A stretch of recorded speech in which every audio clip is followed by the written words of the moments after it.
with superstar writer Dan Slott. Hello. He's written such titles as Ren and Stimpy and Scooby-Doo, from Arkham Asylum to The Amazing Spider-Man. So, what made you decide to do comics as opposed to maybe like romance novels, Dan? Well, I mean, you would have been good at it, I'm sure, but my heart was set in selling square feet of carpeting. No, I always, this is what I always wanted to do. I always wanted to, I fell in love with comics at like the age of 8, but you know, my cousin Meyer collected comics, and when we would visit my cousin Meyer's family, and he didn't have that many superhero comics. He read Sergeant Fury and his Howling Commandos,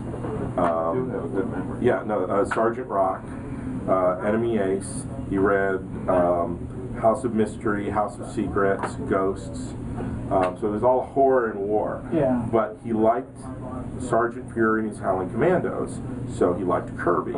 So he followed FF. So the one superhero book he had was FF, and he had a lot of it, and he let me read those. So the first superhero comics he let me to read at his house were the Galactus trilogy. So that was my entry point. yeah. That's like that's not like starting someone off with a cigarette or a joint. That's like giving them a crack pipe. That's like that. The Galactus trilogy is like 3 of the greatest superhero comics of all time. Oh, what's the time? I know. So you obviously, you know, it's a passion for you, but what like actually steered you? Like, hey, listen, this is, you know, not only do I enjoy comics and I love it, it's my passion, but it's what I want to do too. You know, it's like, this is for me. What kind of steered you in that direction? I was always reading from like once I was 8 years old, and I was buying comics. The first comics I bought was Marvel Tales that John Romita Sr. had drawn with an Electro fight and Marvel team up with Spider-Man and the Beast. And the reason I bought them was when Spider-Man came to my town. He was going to sign at the 7-Eleven, and I wanted to meet Spider-Man. So I asked Dad for an allowance so I could buy 2 Spider-Man comics so Spider-Man could sign them. And that's the only reason I bought them the first time.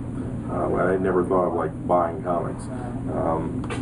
You know, guy in a Spider-Man suit, he signed my comics, and I was just like over the moon. And I read those comics to death, and then I just wanted to keep reading Spider-Man comics.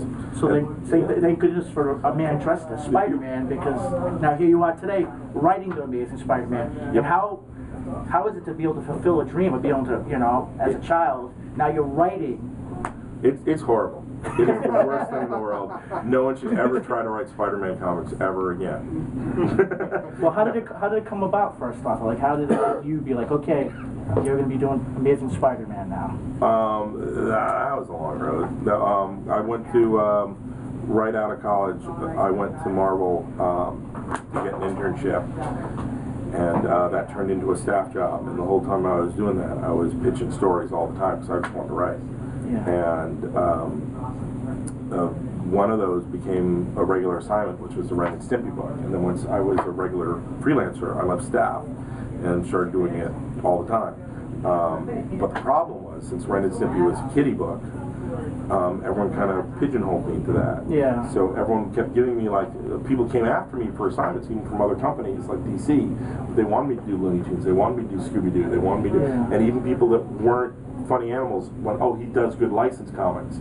Maybe he'll write Tomb Raider, maybe he'll write some, you know, Power Rangers, Aladdin, like everything that was licensed comics. And I was having a hard time breaking out of that hole. I mean, I was doing some superhero comics at the same time. Punisher. Yeah, I was doing Punisher and some others. He was Grizzly. I was doing like some superhero comics at the time, but my license work far outweighed it, and that's what everyone knew me as. I remember being in my Ren and Stimpy office turning in a plot. It was pre-internet. Walk in and hand people stuff. And this editor, Nell Yompao, popped his head in the door and went, I just read a superhero story you did. I didn't know you did superhero stories. I'm like, oh, love to. I'm crazy about it. That's what I really want to be doing. He's like, I gotta tell you, that story you wrote, it was really good. Yeah. I'd love to see you do more stuff. He's an editor. I'm like, great. What do you got? Give it to me. I'm all over it. And he goes, oh, I don't have anything for you, but you should do more of that. It was like the most frustrating thing. Thank you. Appreciate But it was good at least at that time to get that type of, knowledge. No problem. No. It wasn't. It was It completely was more like a useless. TV, like Yeah. you could hit the carrot. Exactly. It was more like It was that. worse. And I'd actually I'd done licensed comics. I was doing that for like 15 years, and I was having a hard time breaking through. And I was doing other work too. I worked for an ad agency for a while. Yeah. But no, it's fun. It was action figures, and they wanted people from this comic book side to do ads for action figures and stuff that was comic bookish. But I hit this point where, I didn't want to do licensed comic. I wanted to do superheroes. Yeah, that's what you wanted. And I was really frustrated. And I thought, I've been doing this for so long, and I'm not making headway. And I hit my 35th birthday, and I'm all depressed. I'm thinking, I just turned 35, and I'm not where I want to be, and I don't think I'm ever going to be there. And my dad called me up to wish me a happy birthday, and he could hear I was sounding glum. And he's like, "What's the matter?" And I'm like, "Dad, I want to do all this stuff. I don't want to, I was hoping I'd get to write some superhero comics, and all I'm doing is this funny animal stuff. I think I should quit. I'm not where I want to be." It's like, I didn't want to be here at 35. And my dad says, "You're not 35. He's like, "What?" He's like, "You're not 35. What do you mean?" He's like, "Pull out your wallet. Pull out your driver's license. Look what year you're born. Do the math." And I'm like, "I'm not 35. He's like, "Correct, you're not 35. I'm like, "I'm 35. I'm 35. I still have one more year to get that. Yeah, he gave me he gave me the greatest birthday present ever. He gave me an extra year of my life. And at the right time too, Yeah, and it was very much like a Christmas Carol. It was like the Ghost of Christmas Future. I could see what I would feel like at 35 if I didn't move the needle. Yeah. So it made me and I pitched the thing that became Arkham Asylum miniseries.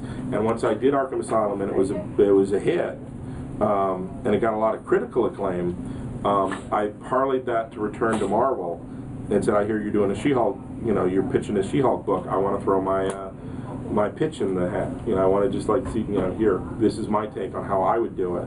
Yeah, I read all the She-Hulk. They were very clever. Well, thank you.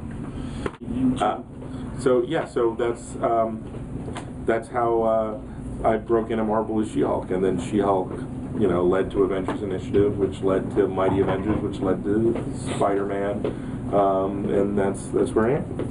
Speaking of where you're at now, do you want to share any insight of what maybe, a teaser of what maybe might be happening, or are you just going to leave that? Oh, hell no. You heard it here. Yeah. There was no teasers or anything to be given away. No. Thanks, Dan. No. Yeah, special for this podcast.